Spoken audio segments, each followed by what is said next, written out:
general public. And this is a problem because this information is not necessarily accurate. And the beautiful thing about this information is that it looks accurate, it looks very believable, and the individuals who are posting it more often than not have more views than your average dietitian. So we have a follow mentality in this part of the world, and as such, we follow those people who have large followings and might not be giving us correct information.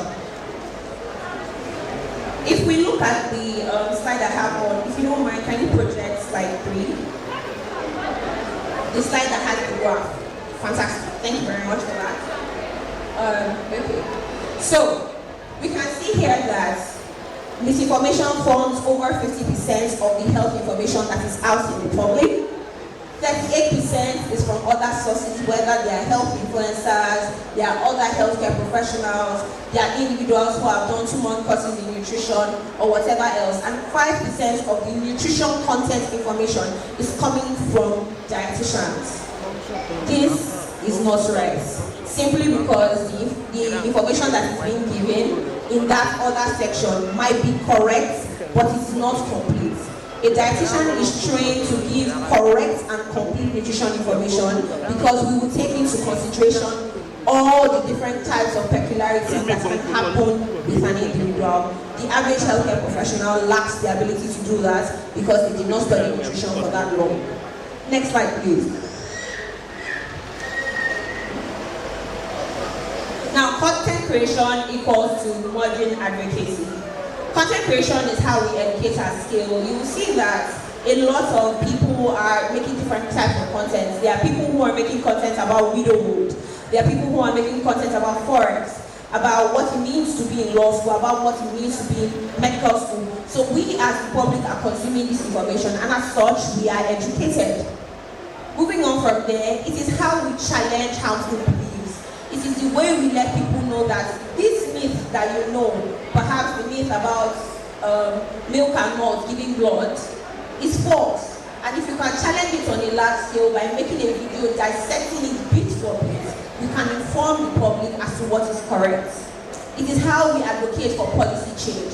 A lot of times we will say that wars are not fought on social media, but when people keep advocating for things via different consistent videos on various social media platforms, we see that the people in authority or the people who matter in the context of that particular change are drawn to that video, and then something is done about it. At least your voice is being heard, which is the context of social media content creation in this case. Content creation is how we're going to shift the public perception of nutrition. Now, my case study is myself, because why not? I have built a platform for the past 3 years where I have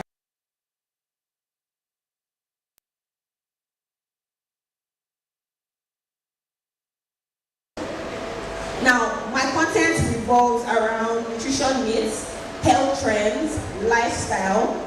I always find a way to make sure that I am communicating in the most simple, basic way. Can I have the next slide, please? All right.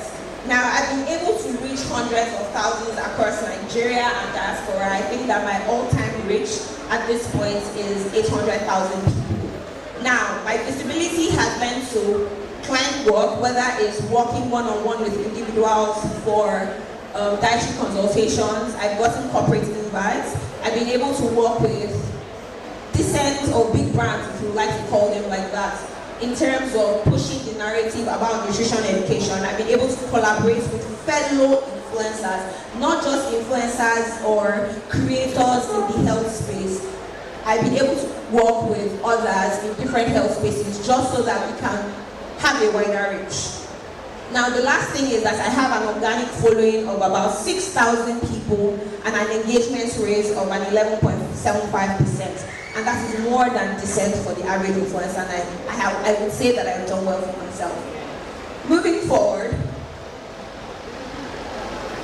why is great nutrition content important? I created something called the Nutrition Content Creator Code. Great nutrition content is accurate. It means that you are getting your research done properly. I'm sure that everybody in this room at one point or the other has written a research paper. So based on the information that you have written, you find ways to remove excerpts or things that you think will be useful to the general public. Nutrition content is ethical. It is never fear-based. We don't do fear-mongering like if you eat this, you will do this. We don't use fear-mongering as a tactic in nutrition. We are always empathetic towards the audience, whether there is an audience of 1 or is an audience of 10,000. Nutrition content is creative, and I think that this is where a lot of dietitians will feel stuck. The problem is we always feel like it's such a chore to record content. I'm currently making a video right now, and I plan to use this video that I'm making. I'm going to replicate it into 5 different types of content.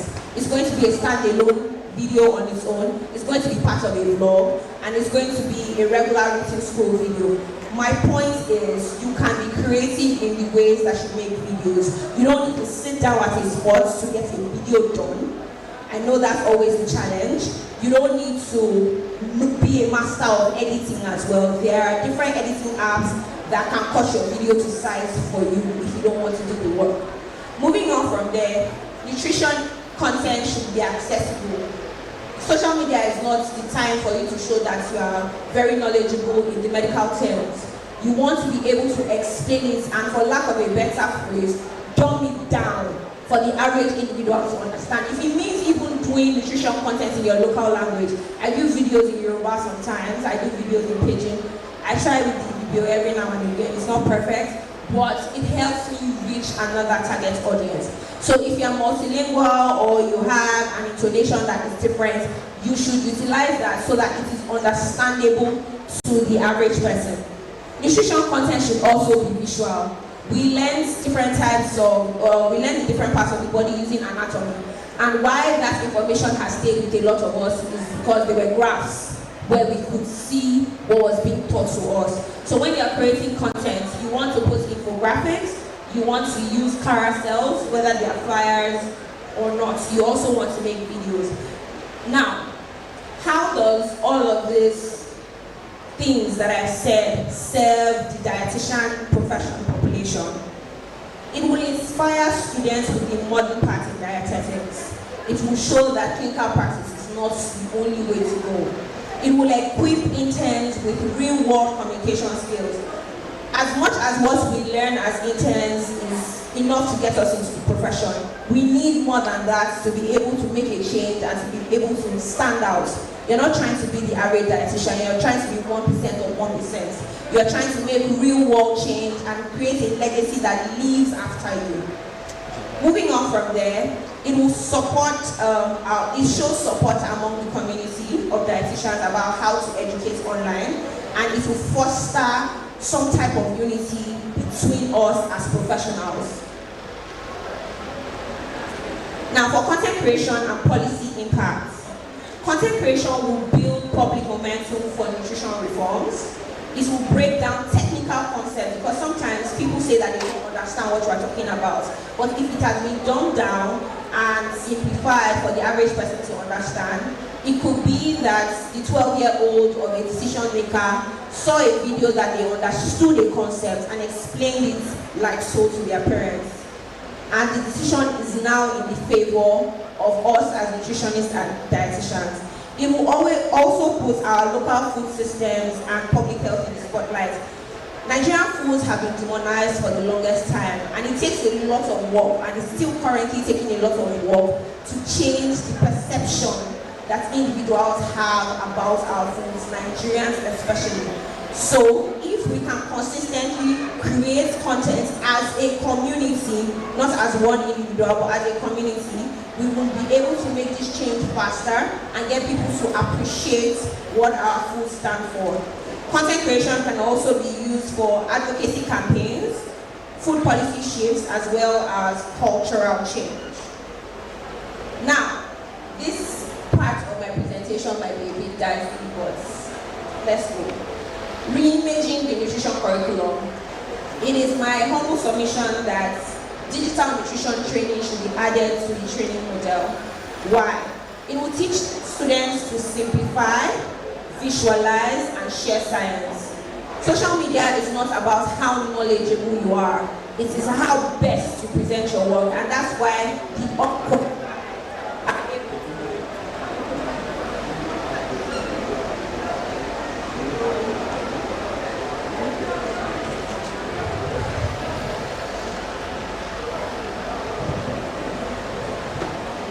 social media.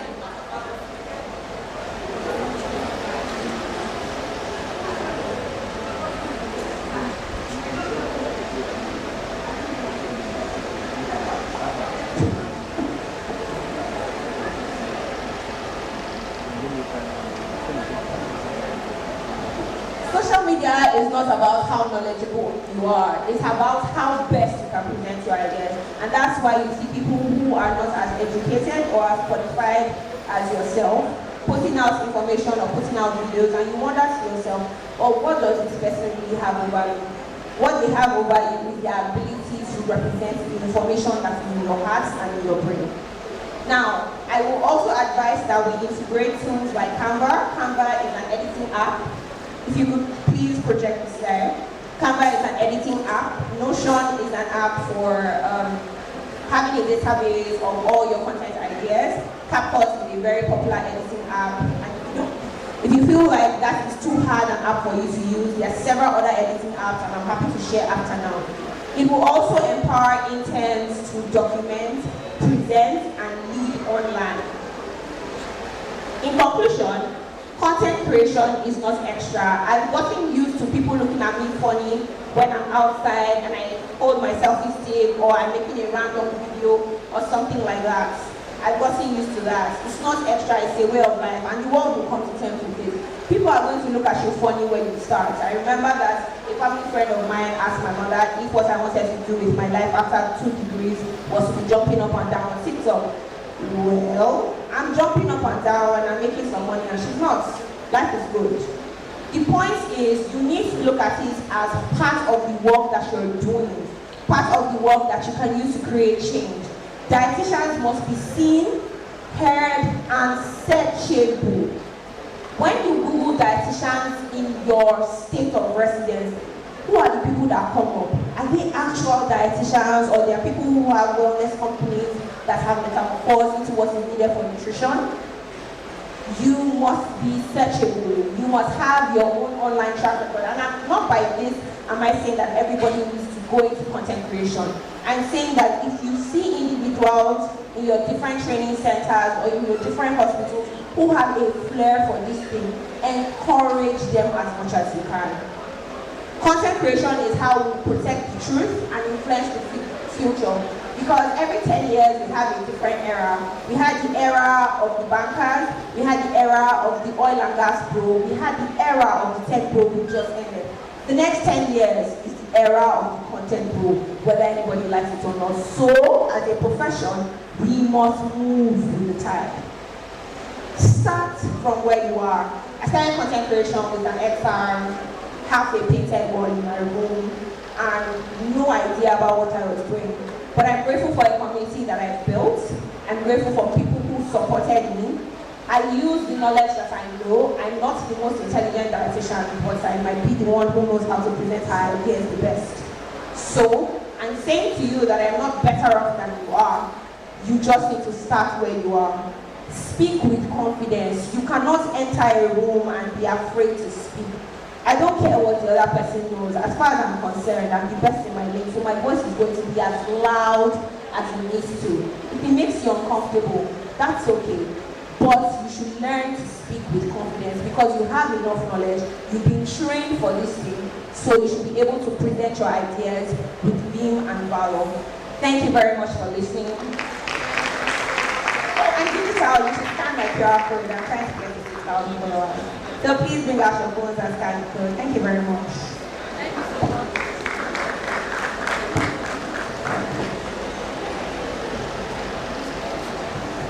Thank you so much for that wonderful presentation. So we're going to call on Mfon Edet for her presentation. Please write down your question. At the end of the presentation, you can ask.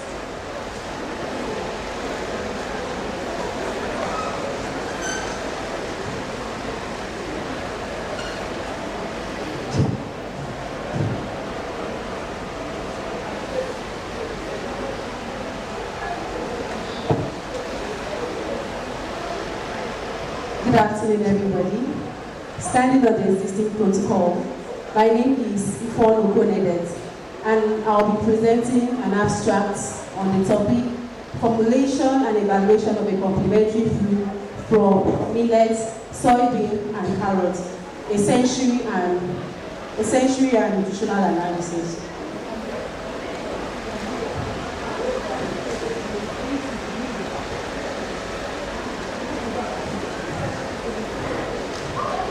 Can you continue?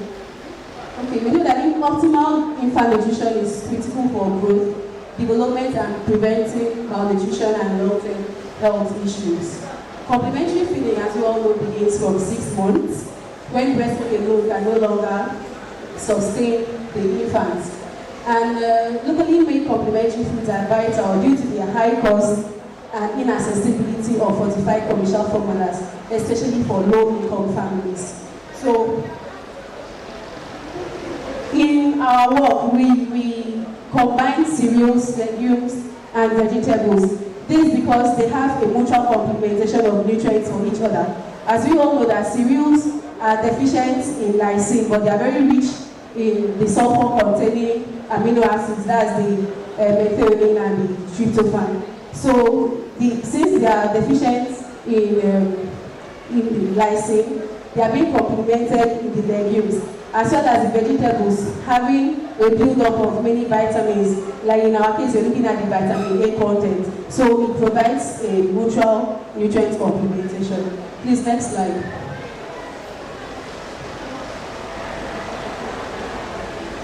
So the objective of this study, we formulated and evaluated complementary food samples from locally available ingredients. That was the millet, soybean, and carrot, and we also assessed the nutritional and sensory qualities. So our specific objectives were to formulate a complementary food from local staple, analyze the protein and micronutrient content, as well as carry out sensory evaluation to determine the organoleptic properties. And then we compared it with the complementary with infant cereal, that's the Nestle cereal. Please, next slide.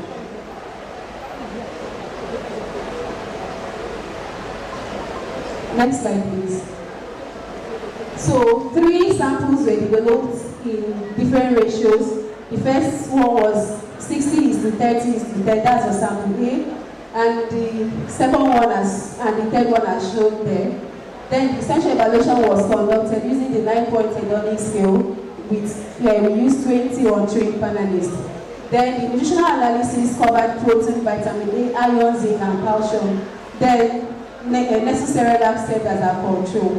And the statistical analysis was done using 1 way and over to its boson test at the significant level at less than 0.05. Please, next slide.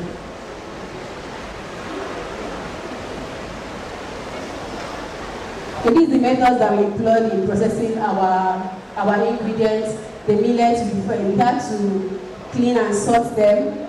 We fermented it for 48 hours, and then we washed it, we dehydrated it for about 3 hours, and then we dry mill it, and then forward to sieve it to flour.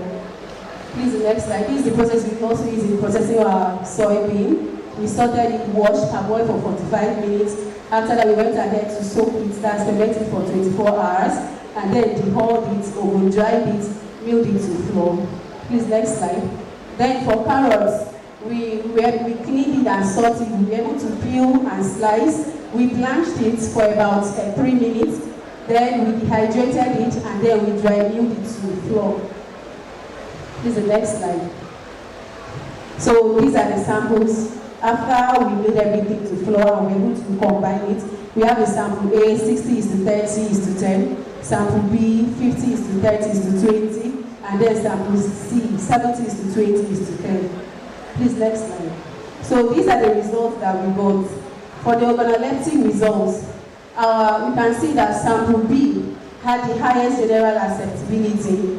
Then for the color, taste, aroma, and texture, also sample B also had the highest scores.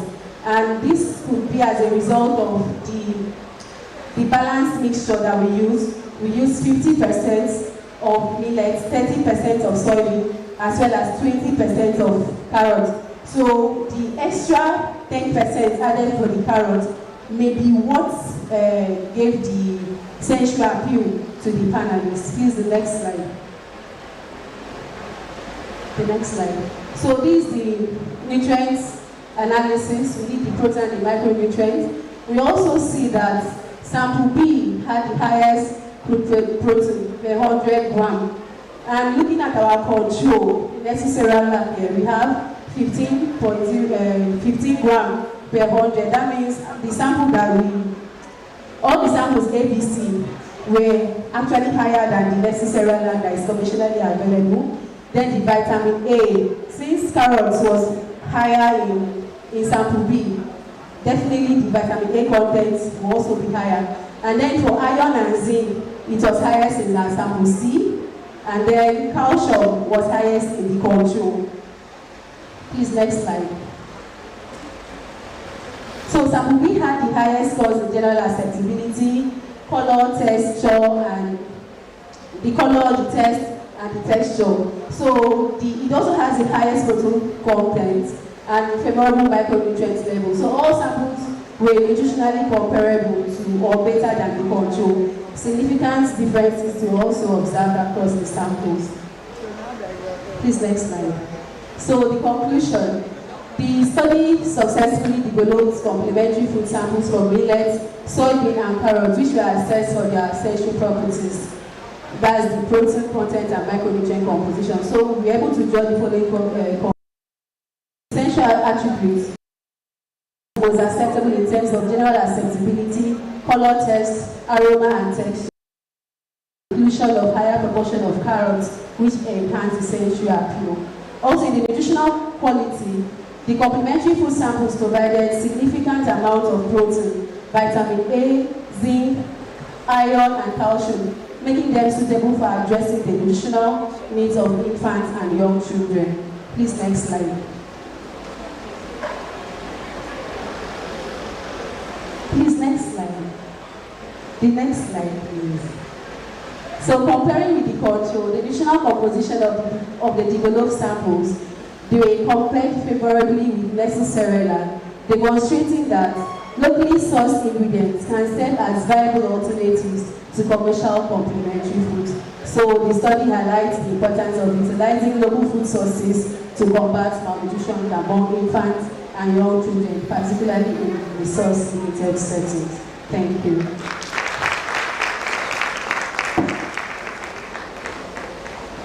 Thank you so much for your presentation. The next presenter will be Enoa Basi.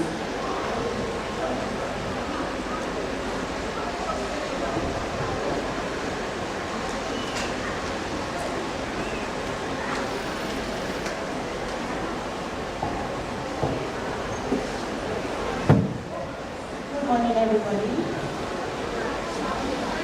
Good afternoon, everybody. All protocols being observed. Today, I will be talking about some research that I did on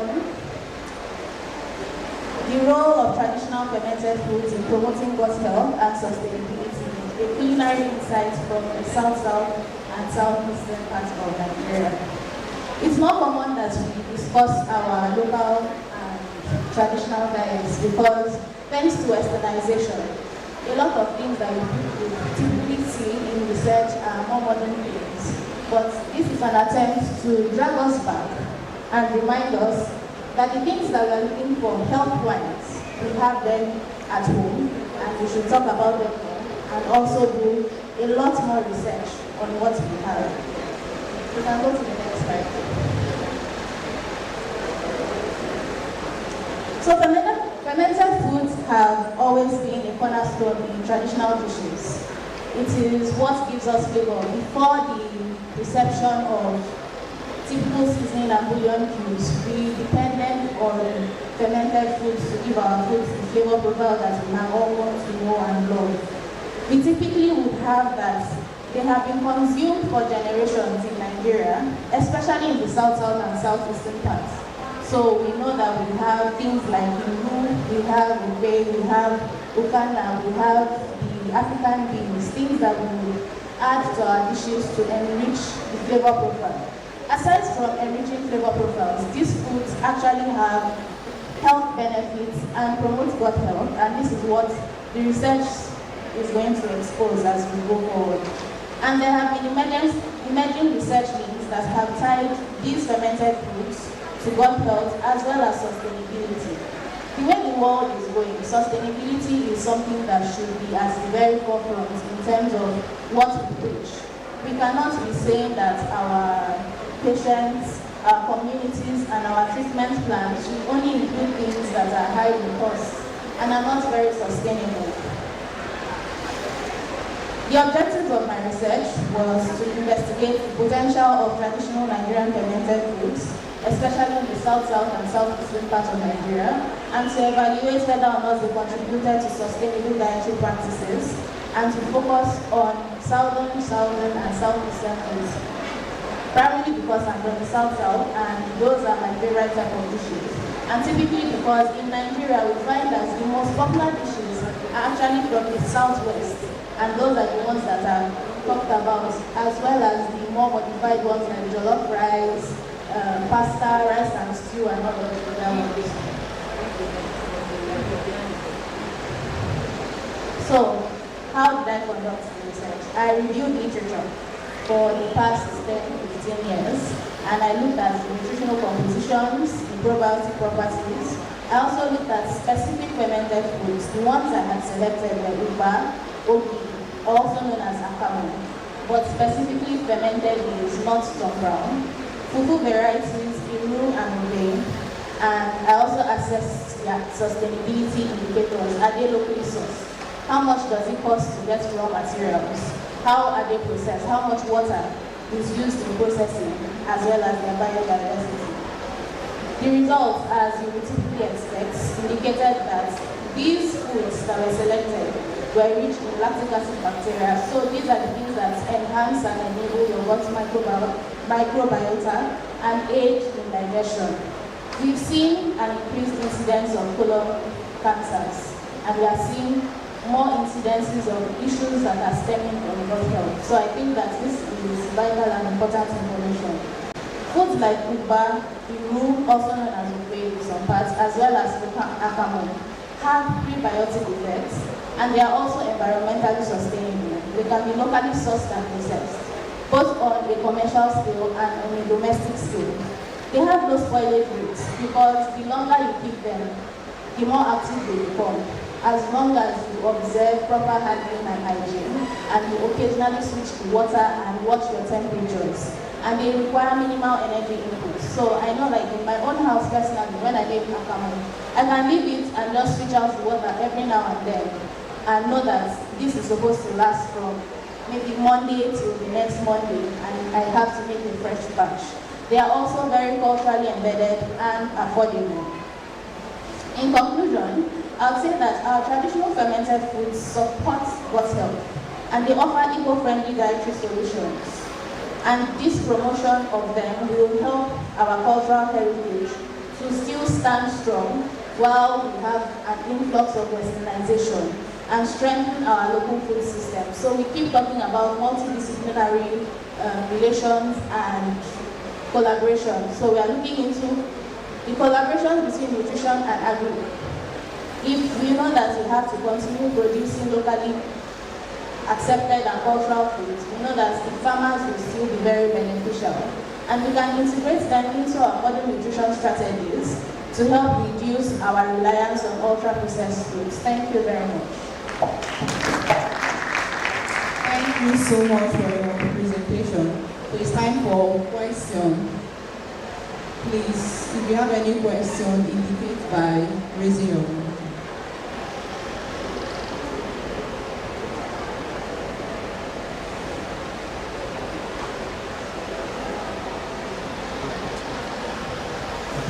Thank you very much, our presenters, and good afternoon to everybody. All protocols duly observed. Please, the first presenter talking about content creation, dietetic as a profession. In NCP, we have this diagnosis that talked about knowledge deficit. And to assess knowledge deficit, you assess the content of the information and the source of that information.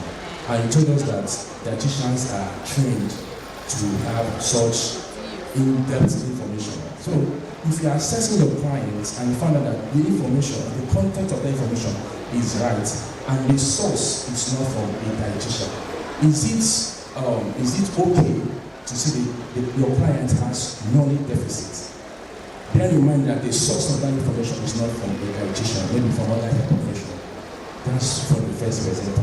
The second presenter, you talked about drying your cereals, the soybean, and I forgot the other one. I want to know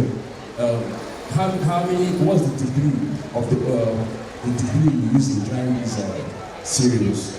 And number two, the oven you use in drying it, do you open it at a certain time? Do you account for the heat loss during when you're opening the oven and closing to check the degree it has dried? Thank you. Thank you for your question. Can you hear me? Great. So your question is, if your patient has gotten information from someone who is not a healthcare professional or who is not a dietitian in this case, and the information is correct, it's still information from all the verified sources. So your job as a dietitian in that case is not only to tell them the correct thing that they already know, but make sure that the information that they have, even though it is correct, is suited to them. I'll give you an example. Does carrots have beta-carotene? Yes. Does boiled carrots have more beta-carotene than raw carrots? Yes. But will a diabetic patient have a higher blood glucose spike when they eat steamed carrots as opposed to raw carrots? Have all these three things I've said, are they correct? But is one more specific to the patient that you're seeing, especially if they're diabetic? So your question is not to contend with where the information came from. Contend with what is correct and how it applies to your patients. Your patients might not be diabetic, but definitely has people who are diabetic around them. So it's not just, oh, the information is correct. Go further. You are already doing research. So do research with the information that your patient already has.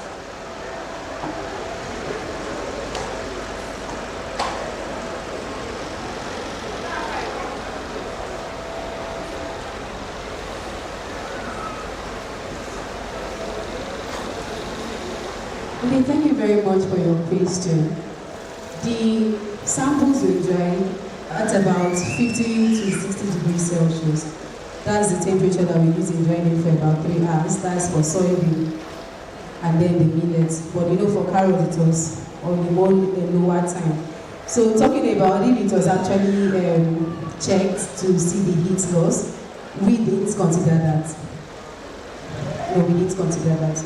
So maybe we're going to improve on that. Thank you.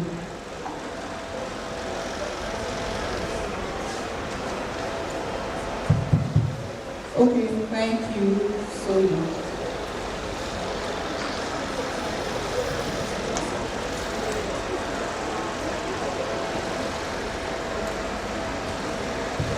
More questions, more questions.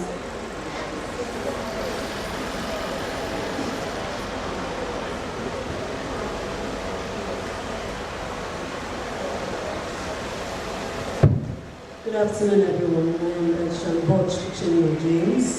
My question goes to the first presenter. Let's assume I'm new, I'm old school, and I want to start my own content creation as regards dietetics, practice, and the rest of them. What would you say, or what advice would you give me as the necessary basic things that I would need to know to start up my own? That's the first question. The second question is, with your experience in the last 3 years, what challenges did you face that you can share with me such that I can get prepared for that when I want to execute my own? The second presenter that we gave the presentation on the millet, soybean, carrot, what was your rationale for the different ratios used for the 3 samples? Thank you.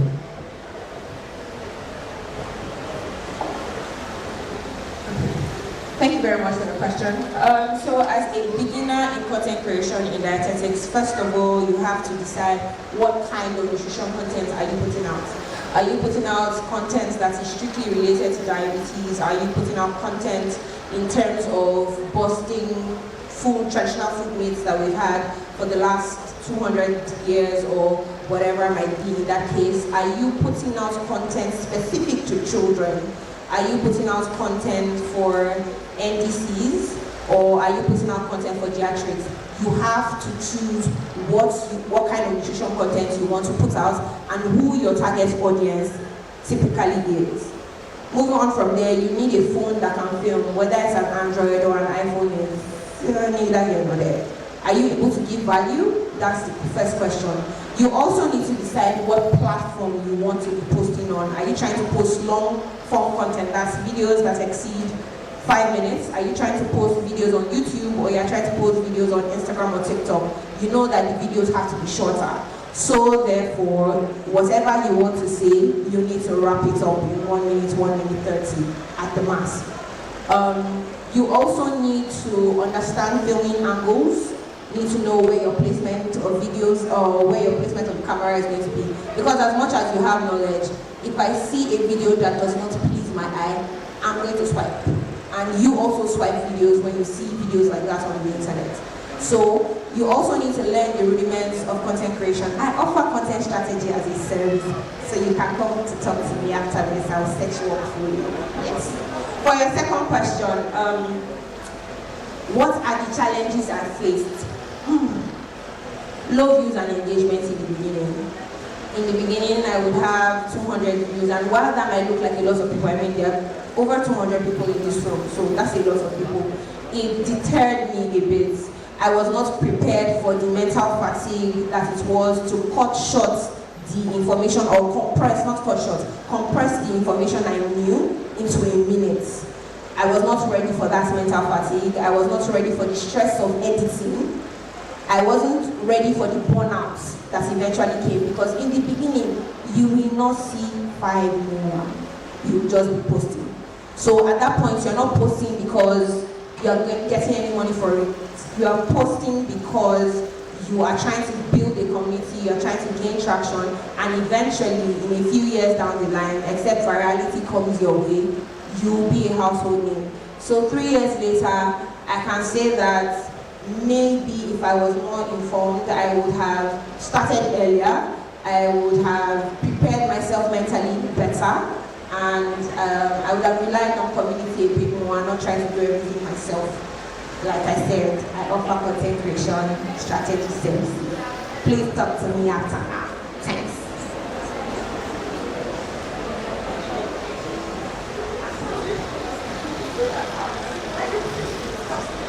Thank you very much, Ma, for your question on how we were able to arrive at our ingredient ratios. Actually, there are several works that has been done, which we actually reviewed on, and they applied different ratios. So we also said, let us try out for the 3 samples using the different ratios, so that we can come up the one that will be mostly accepted by the panelists, as well as comparing with the nutrients content. That's the lab content. We'll now know the one that is best suited for tackling the issue of malnutrition that we're looking at. So we just came up with those 3 ingredient ratios as per the literatures that we have also reviewed before the study. So that's what informed our ratios now.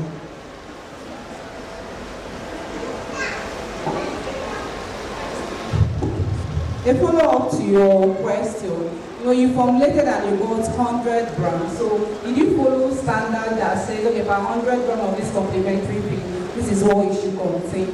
Or you just measured and just got 100 grams of your mixture? We measured and got 100 grams of our mixture.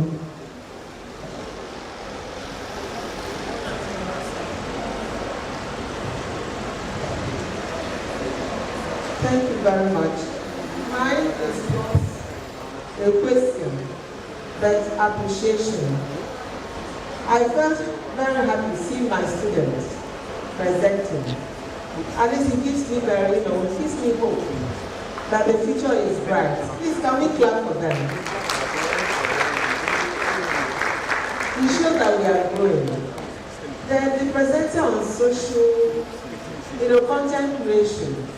I recall that at the last International Congress of the International Confederation of Dietetic Associations, this issue was raised about the young ones, that they are now, what are they doing? And that led to establishment of a communications committee. And under the communications committee, you now have the social media subcommittee and other subcommittees. So what I'm trying to say is that we are going to have, at the end of the conference, these are things we have to collate so that we can harness the expertise of the young ones and encourage you to connect and work together and mentor others, because I think this is very, very important. And as I was sitting down here, I'm seeing younger ones, what outsiders used to do for us, they are doing them. And I really salute you people. So please keep it up. Somebody said we are old school. I try to keep up, but I can't match your energy. Thank you very much.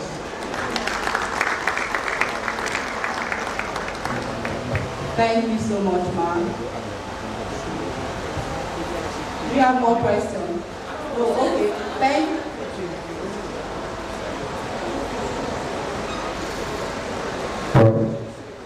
To the second presenter on complementary feeding. How did you get your general acceptability? Did you do a calculation to get the general acceptability? There is difference between calculated, if you do statistical analysis, there's a difference between calculated general acceptability and the normal one that you give them form to fill. That is one. And number two, a follow-up, if you are doing ratio formulation, your interest should be the nutrient that you are looking for. That should be your interest, not looking at the individual. What are you looking for? What is the nutrient of your interest? That should form your ratio formulation. Then who are your panelists? Thank you. Okay, thank you very much, sir. Thank you very much, sir. Let me start answering from the last. The panelists, as I said, they were trained people. They consisted of some mothers in the hospital, as well as some caregivers, and then some interns in the hospital. So, to the first question, if it was a calculated general acceptability, we gave out questionnaires, and after which they filled,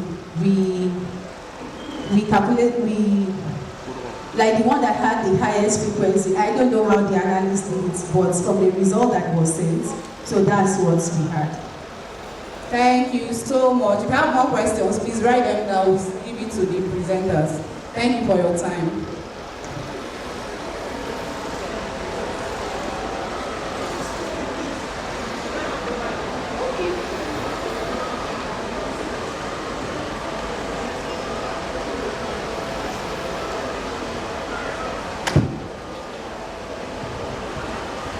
Thank you, the presenters. I want to commend you for coming out to stand and present.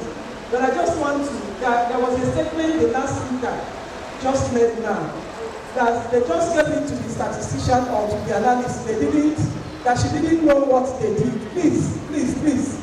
That is not accepted at all. If you give out any work for analysis, you must be there.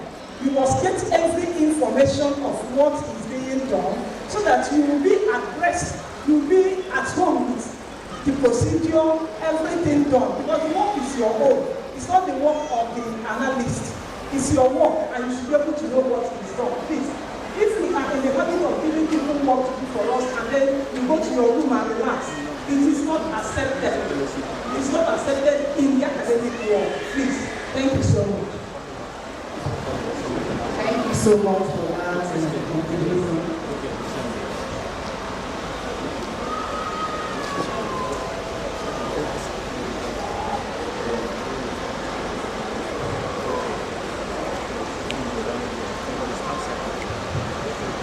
you all for this session. We are so sorry we are 1 hour 27 minutes behind schedule for the opening ceremony. Now we commence with the opening ceremony, and I hand over to the person that will have the program. Thank you.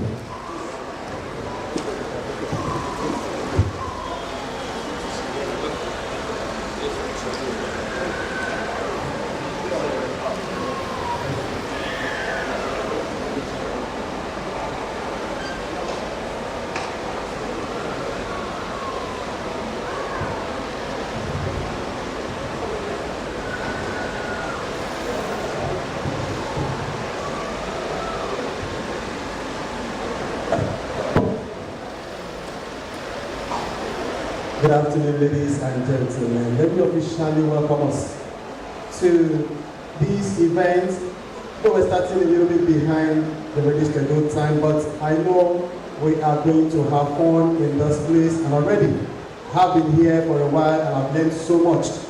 I actually want to ask questions, but I know I have a couple of questions. Possibly, I'm going to speak with the presenters afterwards. So let me officially welcome us to Akwa Ibom State. By extension, Uyo. And I want to believe that those of us that are not part of the state, you will agree with me that you are here in the land of promise, a state that is very peaceful and with a very peaceful disposition. Find time to try Eman War and also try Afia Ferebo and also try fisherman soup. Very important. So that when you go back, you will have a story to tell. Thank you very much. Once again, you are very much welcome. We are going to start in earnest, and I want to please encourage us that do not be worked up, because every event that is slated for this time is been properly enjoyed. At this point in time, distinguished ladies and gentlemen, if you have been able to scan your program, you will see that we have the resource persons, the keynote address speaker, they've been here already, and every other special guest of honors, though some of them still being expected, but as we continue, when they join us, we will find time to introduce them appropriately.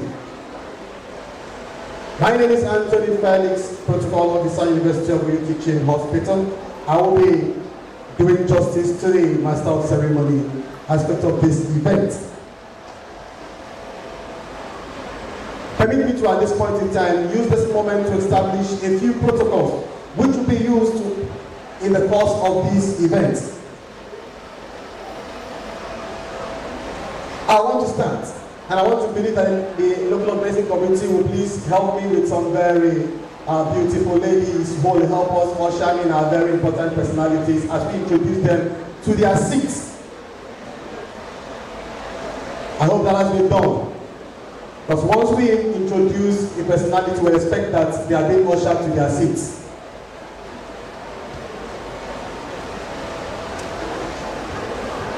Good afternoon, everybody. Please, I want to make this announcement. Those of us that are already seated, you saw when we drove out of the inductees. We drove them out because they were not properly dressed. We have a dress code which we normally use for induction. And we moved some of them out that were not properly dressed. And I want to use this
still being respected, and I know as soon as they are in the hall, we will give them that proper introduction. Is the Honorable Commissioner for Health and Caribe State, our very own, a special guest of honor in today's event, Dr. Ekemi Emmanuel John, still being respected. Please put your hands together for him while he's set to arrive. Also yet to arrive, we need to understand that today is a very big event, state escort event, so which they will join us as soon as they can. Also is the Honorable Commissioner for Youth Development at Akwa State, Dr. Ekerete Ekanem. Now the good thing is this, both of them are all staff of the Chief Medical Director. Isn't that what appreciated? They will join us as soon as possible. Also here today is the workshop facilitator. I hope she's around. The clinical lead oncology dietitian, Ashley Pocha. Is she around? Please put your hands together for her. Also here is the State Nutrition Officer at Akwa State Council, Dr. Idobesi Komo. Please put your hands together for the State Coordinator, sorry, State Nutrition Officer, beg your pardon, at Akwa State. Also here today is the National Secretary of Dietitian Association of Nigeria, Dietitian Patients, Chima. Please put your hands together for her. Recognize she will join them on the head table as soon as she can. She's very busy at the moment. Also here today is the Education Committee Chairman, Professor Okechi Zabu. Please put your hands together for her.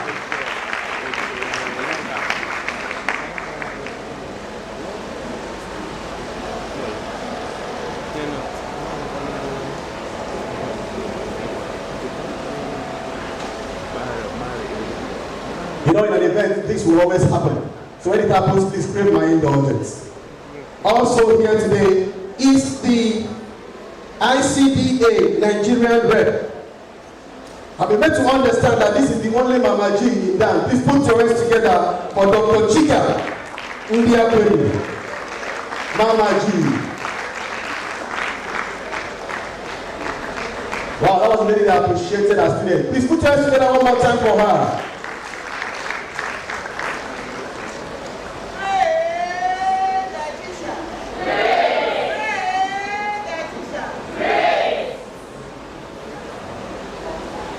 Thank you very much, ma'am, for honoring today's event. Please forgive me, because whatever God has joined together, it is out of place for a man to put asunder. And I'm made to understand that Professor Okechi Nzagu came with the better half. Please, ladies and gentlemen, with a loud ovation, put your hands together for Professor Nzagu, who is also here with the wife, to give her a moral support. What a support. Please put your hands together for him as he takes his seat beside the honorable one.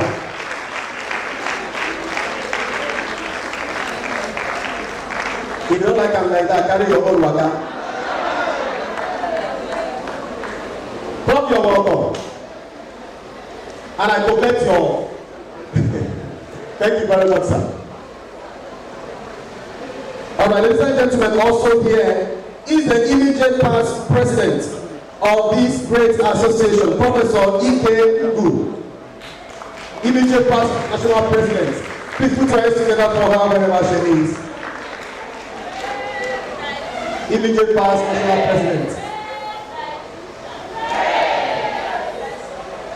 You are very much welcome, ma'am. Also here is the immediate past national president of NOAA. He is Dr. Obinna Ogbonna. Please put your hands together for him. Forever. Continua. Accepta.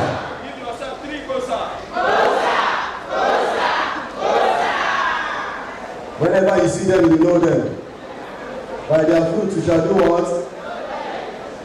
Also here today, some other union members who have come to grace this occasion. The state chairman of Trade Union Congress, who is ably represented today in this event by the vice chairman, Trade Union Congress.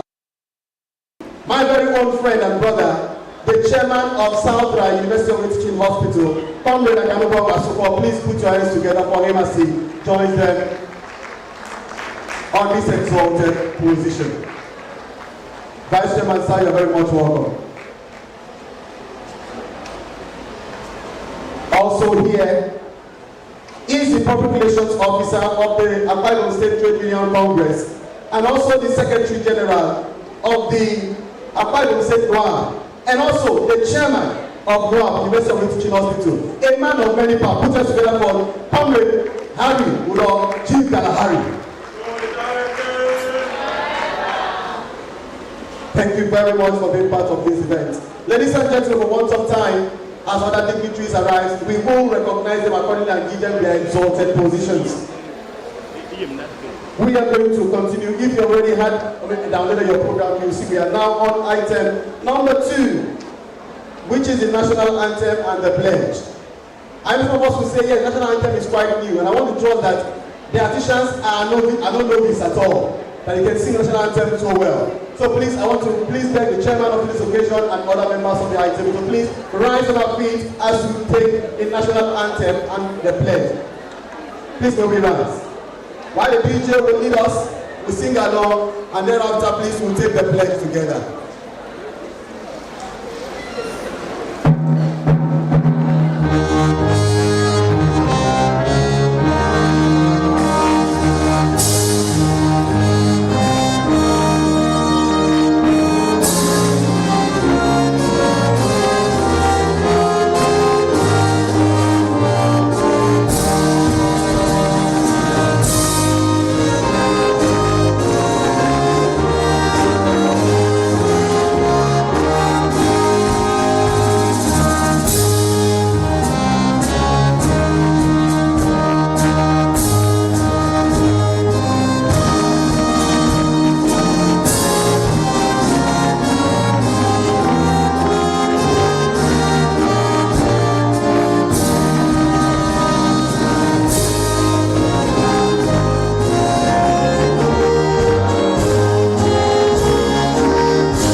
Put your hands together for the same as the president. Thank you. I'm going to tell the president of our dear nation that we have artisans who are very good and can sing the national anthem properly.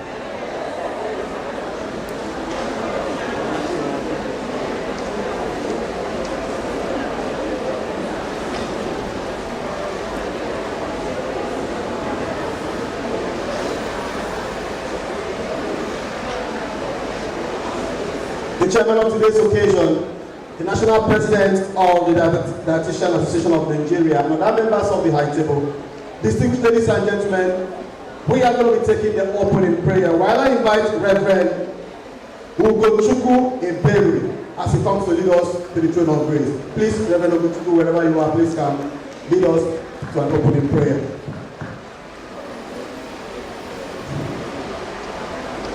Reverend Ugochukwu, okay.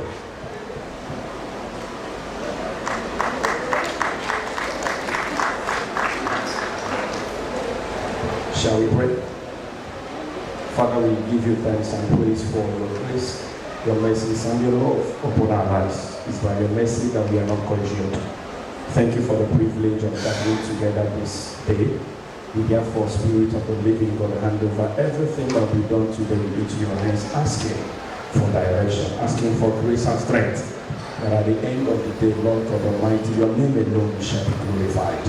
In Jesus' precious name we pray. Amen. Thank you very much, Reverend.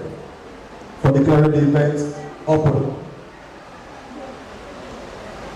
The chairman of today's occasion, the national president, I walked into this hall this morning or earlier today and discovered that I was also dressed like the soon to be inducted.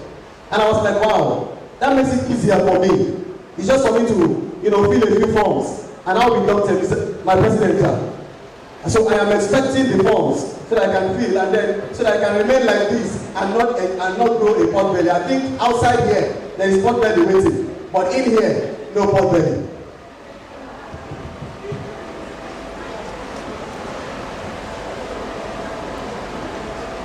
Forgive me for that break.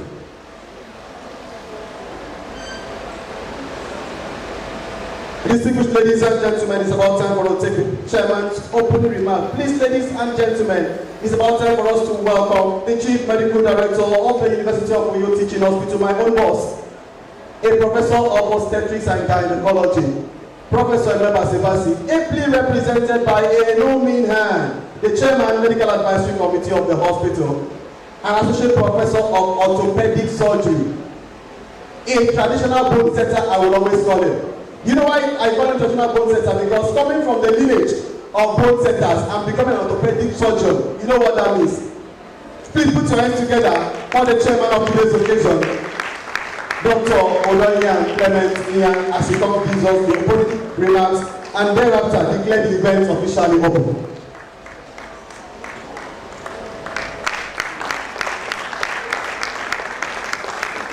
Please keep clapping for the chairman of today's occasion as he comes take the rest.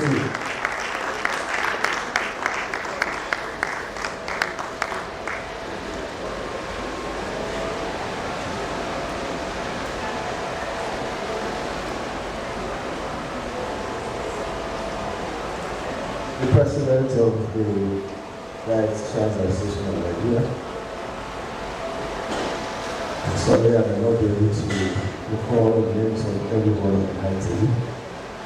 But let me especially recognize everyone on the high table. Let me also recognize all the dietitians that are gathered here, even the few ones that are not here, especially the inductees for today's ceremony. I want to also recognize our comrades that are here to tone down that mental spirit. But this is not your meeting.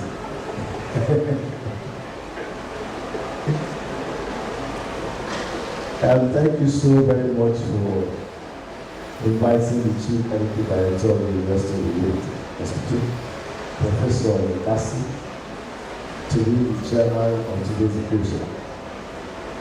I am just representing him. So if anytime you hear I'm referring to him. I'm not talking about myself. I hope you understand. Okay.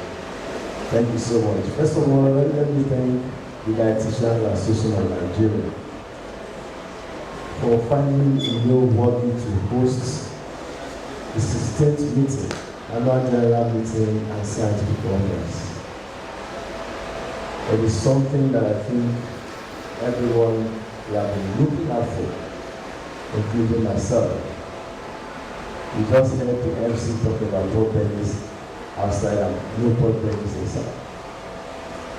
Time has come for there to be a special recognition of what diet can do to the health of healthy individuals and even unhealthy individuals. We quite understand the position of diet, or good diet for that matter, in whatever we strive to do. I've seen many situations where I've had to tell my patients, for instance, you eat too much. And don't forget that everybody will tell you, I don't even eat anything. I want to make a summary of what I want to say. Not too many things to say. But I know that this gathering will bring us something that will probably be a blueprint for something that people will be looking out for and people will be looking up to regulate their dietary interactions moving forward. And I think this association should come in and play an important position in regards to the health of Nigerians. A lot is happening already, like you and I know. Many have talked about us adopting Western diet. And sometimes I look behind and I try to see which one is Western and which one is African. Are we really convinced that our African diets are that very healthy? And I think importantly, what we may be having is a response of the society, to the upwardly mobile activity of some of us who are working. You sit, you move from the AC room to the AC office to the AC car. No time for activity, probably no time to eat. And then the next time you are going to eat, you just grab whatever is available. You will not be surprised if I tell you that I have not had my breakfast yet. You will need to tell me what effect that has got to my system. Yesterday was the same thing. 2 days ago was the same thing. I had my first meal around 7 p.m. in the evening because I had to run around to catch up with so many things. What is the effect of all of these things on the health of our people? What's the effect of refrigeration on the foods that our people consume? What is the effect on the fact that we don't have enough money in our pockets to purchase what we want to eat, which is healthy? That's another thing we need to look at. I think the association should also consider how effectively harness our foods around. Something that just everybody can afford, that is healthy, to put it on our tables. But let me recognize something that I just observed. Apart from observing that most of us here are females who are likely to have the culinary skills, all right, either naturally or acquired. The second thing I also observed that most people that I find here look very healthy despite the economy. Is that correct? You can clap if you want to. That is to say that your profession has been able to rub off on you. But it's time to take it a little further. The MC just talked about pork bellies. You certainly have struggled so much with it. Sometimes I've had to pay fast for some days to weeks, and the only thing that has refused to reduce is the belly. How did that happen? I don't know. Every other thing the belly just is resistant. I need to have that solution before I leave here. And then one of the reasons why I was heartwarmed when my service said I should come here to represent them is the fact that I feel that I'm going to have that solution before I leave. But first of all, let me bring warm greetings of the Chief Medical Director. Honestly, we would have loved to be here in person. He even called me an hour ago if I'm here to represent him. We would have loved to be here. He was even asking if everyone has been taken care of properly and all of that. I can have that discussion going forward with Dietitian Blessing. The Chief Medical Director is in full support of the dietitians we have in our institution. And let me underline the fact that we have our problems. Our institution is just like a baby. It is actually fast growing. One of the problems I know they have is space problem. They don't have offices, they don't have even tables and chairs and all that. We are expanding as quickly as we can within the limits of the resources we have. But I tell you what, the Chief Medical Director and the entire management is committed, very committed to the welfare of dietitians, knowing that the pivotal role that they play in the management of most of our patients.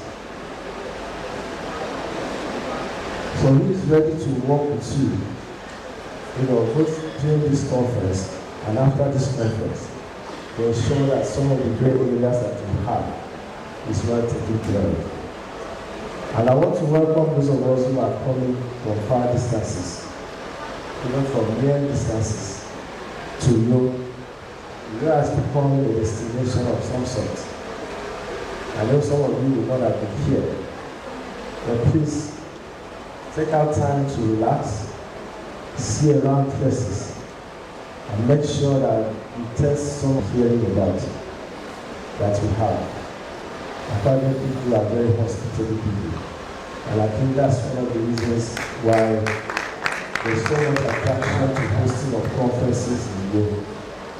This year alone, I think this is about the 6th conference, the 6th, health conference that we are having in Europe already. That's averagely about 6 per month, or near that. So I welcome all of you on behalf of the management and staff of the University of Dietitians, and particularly our Chief Medical Director. And I wish you well in your deliberations, and I do hope the nutritional health. I want to thank you so much once more for hosting these events in the room, and that means the University of Dietitians Hospital in particular. And thank you for coming. Thank you to the SQ of the association. Thank you everybody for coming. God bless you.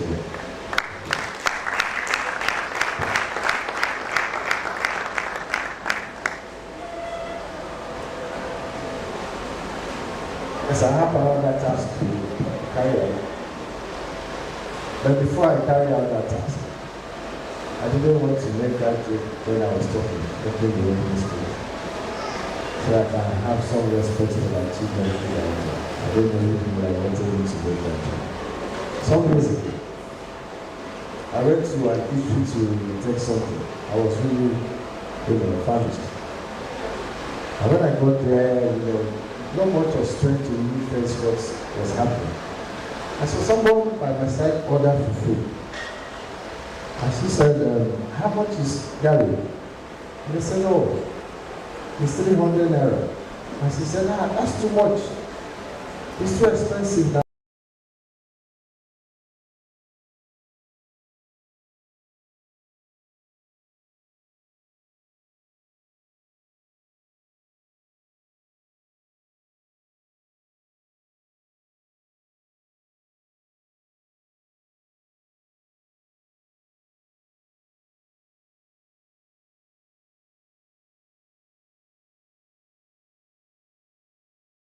And how much is fufu? Do you have fufu? They said yes. How much is fufu? They said 600 naira. They said, fufu that is everywhere around. How come your own is 600 naira? I'm telling you a life story, okay? I am not adding to it anywhere. I'm just telling you a life story. So you have a lot to do. That's just to tell you you have a lot of work to do. He said 600 naira. And she said, yeah, fufu that is everywhere. Okay, bring 2.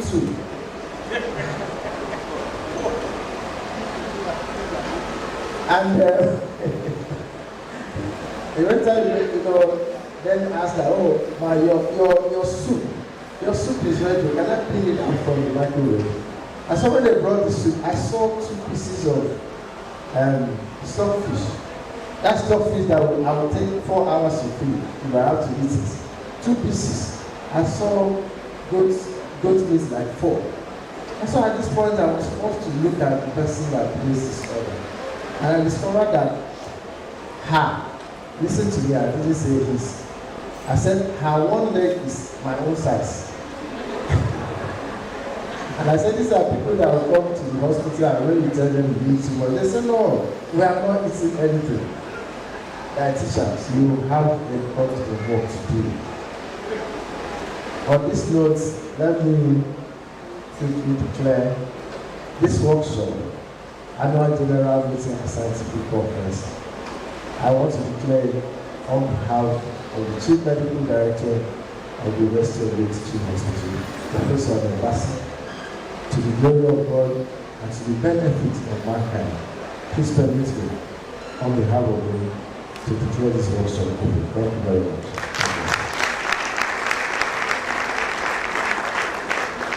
Please, one more time, a round of applause for the chairman of today's occasion,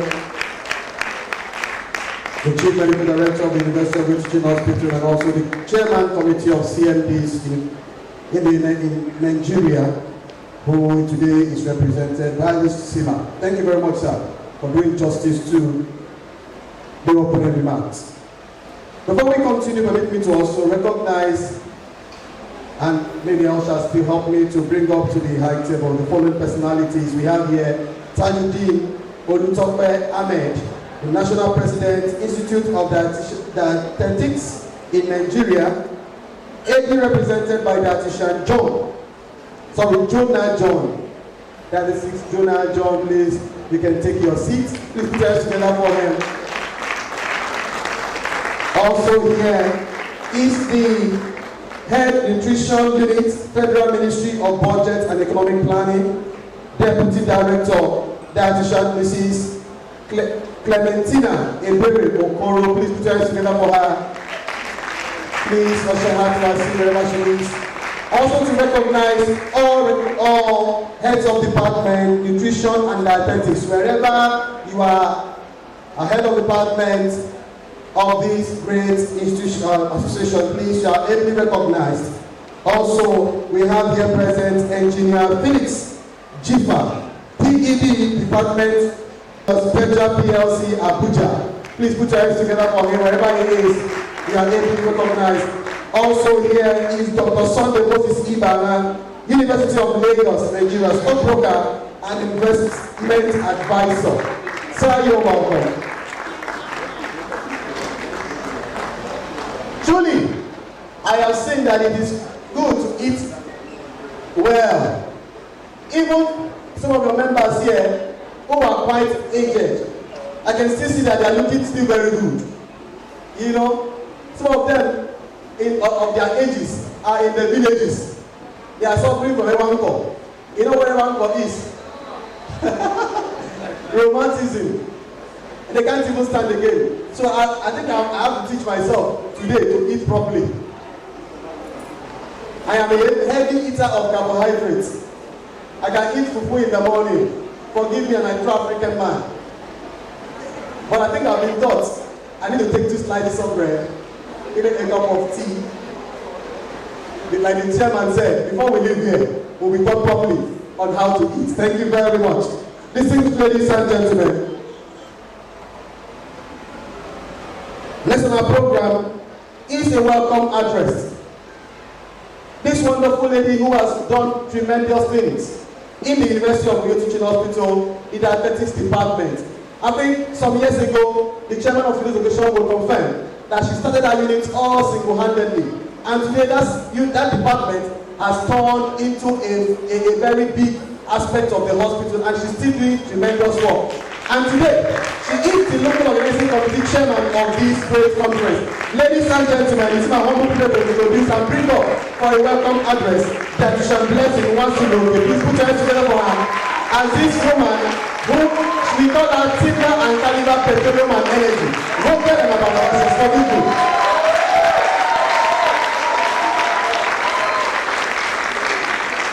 Thank you very much. Great dietitians! Great dietitians! Give me the greatest dietitians! You're all welcome. Akwa Ibom State welcomes you. Amedio. So I'll take my welcome speech. Distinguished partners, colleagues, ladies and gentlemen, it is absolute honor to welcome you to this great event, the 16th annual workshop and scientific conference and general meeting of the dietitians here in New York, Akwa Ibom State, tagged Ibom 2025. We are truly delighted, as you can see I'm smiling, truly delighted to host you and to welcome you. a diverse group of persons from all walks of life, thought leaders, forward thinkers, and people who are inclined to moving the generation forward. We welcome you and we thank you for choosing to be here. This prestigious event brings together all dietitians, intending dietitians, corporate bodies, government and non-governmental organizations, and will afford each and every one of us here the opportunity to explore groundbreaking studies. We've been doing that through the plenary and scientific sections, engage in thought-provoking dialogue. We'll continue to do that, we're already doing that, and create lasting connections. So please, before you leave here, make sure you connect to somebody. Lasting connections through the various activities that we have prepared, ranging from hands-on workshops, plenary and scientific section, inductions, award, to even sightseeing and excursion. That will be happening on Friday. I hope you're ready, because we're going sightseeing, to see the beautiful Akwa Ibom State. And it is all happening here in Akwa Ibom State. Akwa Ibom State, the capital, the capital city of Akwa Ibom State, the land of promise, with a rich and colorful cultural heritage. Akwa Ibom State is Nigeria's 21st state, created on the 23rd of September 1987, with an estimated population of 7.2 million people. It is a microsome of Nigeria in terms of ethnicity. We have so many ethnic groups in Akwa Ibom State, with about 20 languages. There are three major ethnic groups, namely the Ibibios, who are the early settlers, the Anang and the Oron people. The state is reputed to be one of the safest states in Nigeria. Yeah. I'm sure that you didn't have any form of harassment when you came into the state. Yes. And it is the highest oil producing state, accounting for 32% of the total oil produced daily in Nigeria. It is also noted for its manifold culture, hospitality, sumptuous cuisine, which we have been enjoying since the conference started, and leisure banquets, making it a kaleidoscopic destination of choice for every tourist. My most sincere gratitude goes to His Excellency, the Governor of Akwa Ibom State, the commissioners who are yet to come, other special guests of honor, the Chief Medical Director, Professor M.M. Basim, who is ably represented by our CMA, Dr. Inya, the keynote speaker, Professor Mrs. Enobo, our corporate bodies, families, and friends, thank you for honoring our invitation. I also appreciate the President of the Dietitian Association of Nigeria, Professor Olivia Afan Anene, and other executive members of this great association for their passion and invaluable support towards the organization of the conference. I would not fail to especially thank the members of the local organizing committee. My people, on our well done, hallelujah. And then I will also thank the National Central Working Committee for working tirelessly and for the enormous skills and manpower put into preparation to ensure that we have a memorable and rewarding conference. I'm proud of you all. A big heart pounding with, with joy for all that you have done. Thank you very much. I pray that the Almighty God will bless you all tremendously, and to every member present, the inductees, our dietitians, I thank you all. Thank you for honoring us. Thank you for coming. Buckle up and let's continue to enjoy this beautiful and ambient environment. I want to say to every member present and Medio, welcome to our Akwa Ibom State. May God bless us all in Jesus' name. Thank you very much, Chairman LOC, for that wonderful welcoming address. While she was making her presentation, she mentioned this, and I quickly underlined. I want to draw our attention to it. In dietitians, me I follow for there. Now that I won't concern me, intending, address like now. Look so. All right, thank you very much, Chairman LOC, for your wonderful presentation. Please, I would like to inform us that if you don't have the program, please look for this code wherever you can find it and scan. You will see the program of this event in it. I think it will be presented. Wherever you can see it, please scan. The correct one has IBOM 2025 in between. So if you can't see properly, you can borrow a glass, a bottle, something, and look at it very well. Very small IBOM written in between it, just like what I'm wearing, so you can see. Thank you very much. Please scan, and then so you can follow up what we're doing.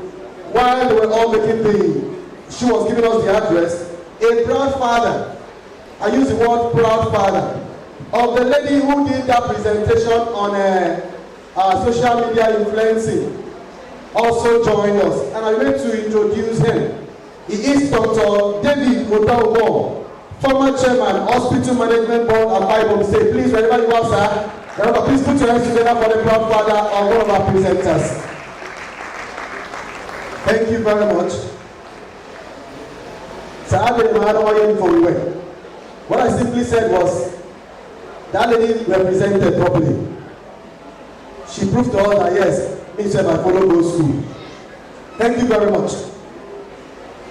The chairman of today's occasion, the national president, on our next item is the national president's address.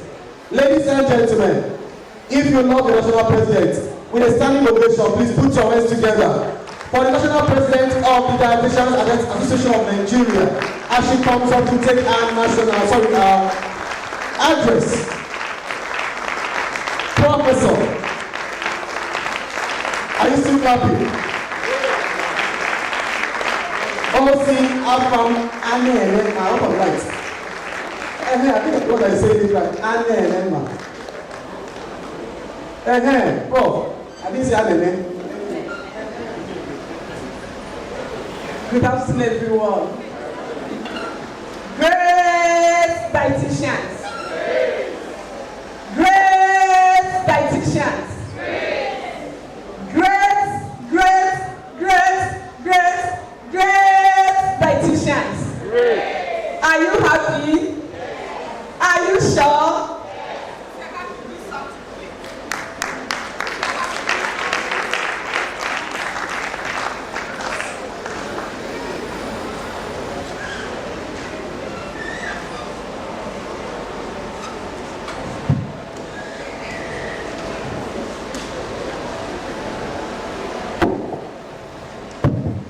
Sorry for that breaking transmission. An address presented by the National President, Dietitians Association of Nigeria, Professor Olivier Chinyere Afam Anene, at the 16th National Workshop, Scientific Conference, and AGM of the Dietitians Association of Nigeria, DAN, held at Uyo, Akwa Ibom State, on 6th to 11th July 2025. Please, can you people project the address? Is it possible to project the address? Oyibamiji. Communication chairperson. Okay. The chairman of today's occasion, Professor Emma Passy, the CMT of University of New York Teaching Hospital, ably represented by the CMAC, Dr. Udiyam Clement, the State Nutrition Officer, Akwa Ibom State, Dr. Emo, keynote speaker, Professor Hereta Enebo, one of my mentors, the board chairman, Dr. Sheka Ndiobelu, immediate past president of Dietitians Association of Nigeria, Professor Elizabeth Ngo, Barrister Ahmed,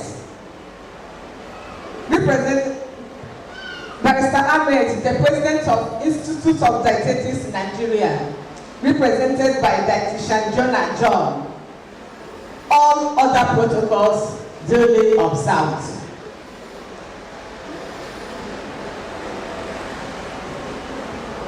I stand before you with humility and a heart filled with gratitude at the opening ceremony of the 16th Annual Scientific Conference workshop of Dietitians Association of Nigeria done with the theme Exploring Eco-Sustainable Diets in Health and Diseases. So the bubbling question is, the first question is, what is an eco-sustainable diet? An eco-sustainable diet, also known as is a sustainable diet, it is a dietary pattern that is nutritious and environmentally friendly. You will see that most dietary patterns are not environmentally friendly. You will eat something and thereby compromising the environment where we live. So that's why, after checking all the things that are going on globally, the Education Committee came up with this theme, Exploring Eco-Sustainable Diets in Health and Diseases. An eco-sustainable diet prioritizes minimizing the negative impacts on the planet and at the same time ensuring that people have access to healthy and affordable diets. With the present condition